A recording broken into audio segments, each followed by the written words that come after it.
निरंतर उनके आराधना पूजन और ध्यान में तल्लीन रहता था।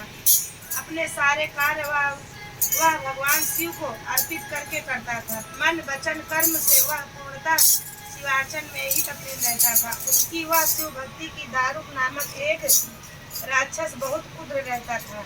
उसे भगवान शिव की पूजा किसी प्रकार भी अच्छी नहीं लगती थी।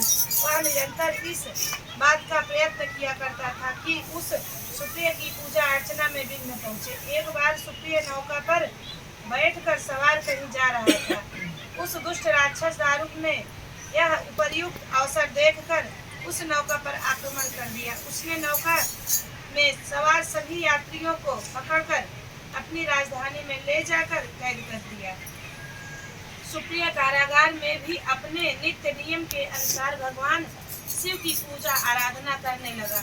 अन्य बंदी यात्रियों को भी वह शिव शक्ति की प्रेरणा देने लगा। दारुक ने जब अपने सेवकों से सुप्रिय के विषय में यह समाचार सुना तब वह अत्यंत क्रुद्ध होकर उस कारागार में आ पहुंचा। सुप्रिय उस समय भगवान शिव के चरणों में ध्यान लगाए हुए दोनों आंखें बंद किए बैठे थे। उस राक्षस ने उसकी यह मुद्रा देखकर अत्यंत भीषण स्वर में उसे डांटते हुए कहा, अरे दुष्ट वैश्य, तू आंखें बंद कर। इस समय यहाँ कौन सा उपद्रव और षड्यंत्र करने की बातें सोच रहा है। उसके यह कहने पर भी धर्मात्मा शिव भक्त सुप्रिय वैश्य की समाधि भंग नहीं हुई। अब तो वह दारुक नामक महा भयानक राक्षस क्रोध से एकदम बावला हो उठा। उसने तत्काल अपने अनुचर राक्षसों को सुप्रिय वैश्य तथा अन्य सभी बंदियों को मार डालने का आदेश दे दिया।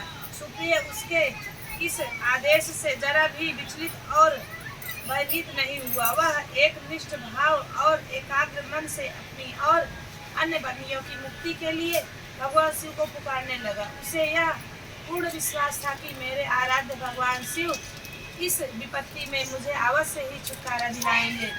उसकी प्रार्थना सुनकर भगवान शंकर जी तत्क्षण उस कारागार में एक ऊंचे स्थान में एक चमकते हुए सिंहासन पर स्थिर होकर ज्योतिर्लिंग के रूप में प्रकट हो गए। उन्होंने इस प्रकार सुप्रिय को दर्शन देकर उसे अपना पाशुपत अस्त्र और अस्त्र भी प्रदान कर दिया। उस अस्त्र से राक्षस दारुक तथा उसके सहायकों का वध करके सुप्रिय शिवधाम को चला गया। भगवान शिव ने आदेशानुसार इस ज्योतिर्लिंग का नाम नागेश्वर पड़ा। हर हर महादेव, मैया भवानी पार्वती की जय, शिव गुरु की जय, बाबा भोलेनाथ की जय, गणपति बप्पा की जय, शंकरैया लाल की जय।